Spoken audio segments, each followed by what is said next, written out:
Good evening, welcome back to my channel. সবাই কেমন আছো? আশা করি সবাই খুব ভালো আছো।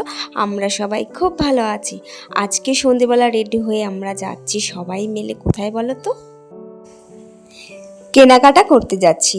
সামনেই তো দুর্গা পুজো, সেজন্য আমরা সবাই রেডি হয়ে আজকে যাচ্ছি কাঁচরাপাড়ায় জামা প্যান্ট কিনতে। তো আমরা একটু ওয়েট করছি, কেন বলো তো? শিখরদার আসতে একটু দেরি হবে। আর প্রথমে তো আমরা ভেবেছিলাম আজকে বোধহয় যাওয়াই হবে না। দুপুরবেলা থেকে প্রচণ্ড মেঘ ডাকছিল, আর মেঘ পুরো আকাশে মেঘে পুরো কালো হয়ে গিয়েছিল। যাই হোক, সন্ধ্যের পরে দেখলাম ওয়েদারটা মোটামুটি ভালো, বৃষ্টি হয়নি কিন্তু মেঘ আকাশে ছিল। কাঁচরাপাড়ায় চলে এসেছি। প্রথমেই আমরা ফ্যাশন আপে ঢুকেছিলাম।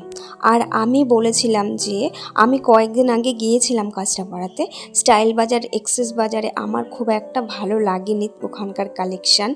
তো আমি বলেছিলাম ওখানে ভালো নেই, সেজন্য প্রথমে আমরা ফ্যাশন আপে গিয়েছিলাম। তো আমি এখানে একটু ভিডিও করে নিয়েছিলাম। আর ফ্যাশন আপ থেকে আমাদের মোটামুটি ছেলেদেরটা কিছুটা কেনা হয়েছিল, মানে বাবা, ভাই, শুভ ওদেরটা। এখানকার কালেকশান মোটামুটি আমার ভালো লেগেছে।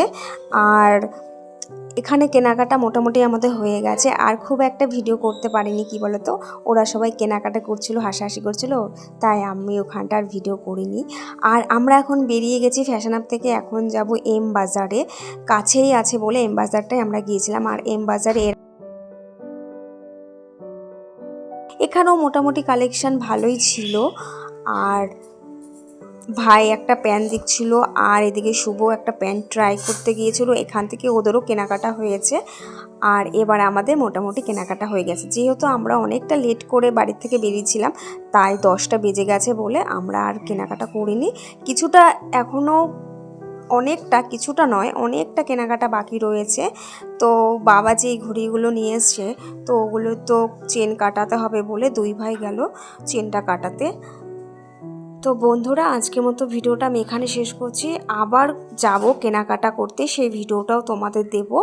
আর সব কেনাকাটা হয়ে যাওয়ার পরে তারপরে তোমাদের সমস্ত জামা প্যান্টগুলো দেখাবো, আর কি কি কেনাকাটা করেছি সব দেখাবো। তো টাটা, খুব শিগগির তোমাদের সাথে দেখা হচ্ছে নতুন একটা ভিডিওতে। তোমরা অল টাইম স্মাইল করো।